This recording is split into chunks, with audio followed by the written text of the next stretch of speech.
السلام علیکم ورحمۃ اللہ وبرکاتہ۔ میں ابوبکر خلیل صحبت میں خوش آمدید۔ محسن گوریا صاحب لکھتے ہیں، انتخابی عمل اور رخصت ہوتے نگران حکومت۔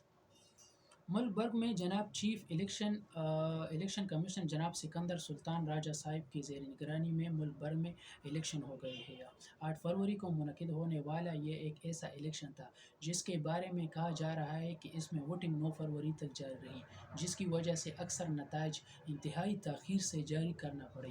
عوام کی طاقت کو سلام کہ وہ تمام تر رکاوٹوں کے باوجود معروف نشانات اور پارٹیوں والوں کے مقابلے میں غیر معروف نشان والے آزاد منش امیدواروں کو اکثریت دلانے میں کامیاب ہو گئی ہے۔ اب انتخابات کا عمل مکمل ہوا اور اس کے نتیجے میں وہ نمائندے سامنے لائے گئے ہیں جو اگلے برسوں میں نہ صرف ملکی معاملات پر نظر رکھیں گے بلکہ عوام کے مسائل حل کرنے اور ان کی مشکلات دور کرنے کے لیے قانون سازی میں بھی اپنا کردار ادا کریں گے۔ پی ٹی آئی کی حکومت کے خلاف اپریل 2022 میں تحریک عدم اعتماد کامیاب ہوئی تھی، جس کے نتیجے میں پی ڈی ایم کے اتحاد نے ملک میں حکومت بنائی، لیکن ملک میں بے یقینی کی کیفیت بڑھتی گئی جو اب تک جاری ہے۔ دعا ہے کہ ملک میں سیاسی استحکام پیدا ہو۔ سیاسی استحکام پیدا ہوگا تو ہی معیشت سمیت دیگر معاملات پر بھرپور توجہ دی جا سکے گی۔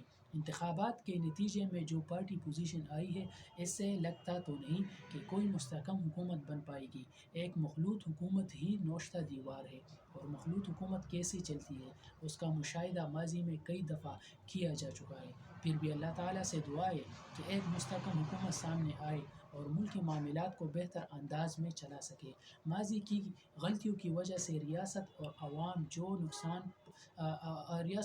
کو جو نقصان پہنچ چکا ہے اس کا ازالہ کر سکے، اور سب سے بڑھ کر یہ کہ حکومت کی آئینی میعاد کے دوران جمہوریت کی گاڑی ڈیریل نہ ہو۔ وفاق اور صوبوں میں جو حکومتیں بنی وہ اپنی آئینی مدت پوری کریں، کیونکہ جیتنے والی پارٹی اپنے ایجنڈے پر اسی وقت مکمل طور پر عمل درآمد کر سکتی ہے جب اسے اس کی آئینی مدت پوری کرنے دی جائے۔ ہمارا ماضی اس حوالے سے تسلی بخش قرار نہیں دیا جا سکتا، اس لیے محتاط رہنا ناگزیر ہے۔ اب جب کہ وفاق اور صوبوں میں کئی نئی حکومتیں تشکیل پا رہی ہے تو ظاہر ہے کہ نگران حکومتوں کے خاتمے کا وقت قریب آ گیا ہے۔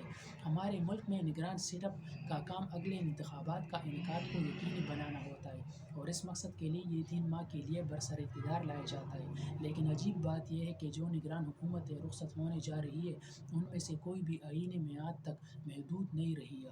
پنجاب اور خیبر پختونخوا کی نگران حکومتوں نے تو 1 سال سے بھی زیادہ عرصہ اقتدار کے مزے لوٹے۔ وفاق اور بلوچستان اور سندھ کی صوبائی حکومتیں کم و بیش 6 ماہ سے قائم ہیں۔ اب اگر یہ معاملہ لے کر بیٹھ جائے کہ نگران حکومتیں اپنے آئینی میعاد کے اندر کام مکمل کر کے رخصت کیوں نہیں ہو گئی تو بات لمبی ہو جائے گی۔ پچھلے 1 سال میں ہمارے ملک میں کیا کیا ہوتا رہا ہے اس سے کوئی بھی پاکستانی ناواقف نہیں ہے۔ اللہ تعالیٰ کا شکر ادا کرنا چاہیے کہ انتخابات ہو گئے، ورنہ تو کچھ حل کے الیکشن کو طویل عرصے کے لیے آگے لے جانا جا رہے تھے۔ جو بھی انتظامیہ تھی، جو بھی نگران حکومتیں تھیں، انہیں بالآخر انتخابات کا ڈول ڈالنا پڑا۔ آپ سب پاکستانیوں سے اللہ راضی ہو۔ آپ سب کا بہت بہت شکریہ۔ اللہ حافظ۔